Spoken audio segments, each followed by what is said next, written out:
উপস্থিত আমার এই গ্রাম সফর উপলক্ষে আমার সঙ্গে সফর সঙ্গীরা উপস্থিত আছেন এই গ্রামের আমার পরমশ্রদ্ধেয় মুরব্বিয়ানগণ, উপস্থিত অন্যান্য ভাইয়েরা, আসসালামু আলাইকুম।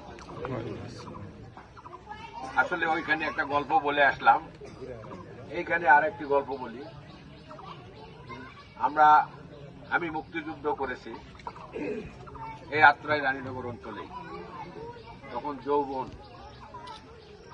পরবর্তীতে আমি বিএনপির প্রথম সারির নেতা, প্রথমের থেকে বিএনপি করছি, আওয়ামী লীগ কখনো করি নাই। জিয়াউর রহমানের আদর্শ দেখে আমার পছন্দ হয়েছে, তার প্রথম দিকের কথাবার্তা অল্প কিছু, তাতে আমি মুগ্ধ হয়েছি। তো জিয়াউর রহমান চিন্তা করেছিলেন যে এইখানে জাপানি মেশিন আসে, চলো আসে না, মিয়ানমার অনেক দাম, এবং মায়ানমার নাকি মিয়ানমার এটার দাম মনে করেন 40-50 তখন ঢুকে গেল এখানে বাজারের কারণে ইন্ডিয়ান উষা মেশিন, তার দাম 30,000। মুরব্বীরা কি বলবেন? কাছাকাছি কিনা বলছি,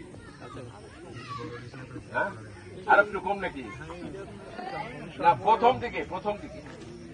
দিকের কথা বলছি। এখন জিয়াউর রহমান দেশের রাষ্ট্র ক্ষমতা নেওয়ার পরে ভাবলেন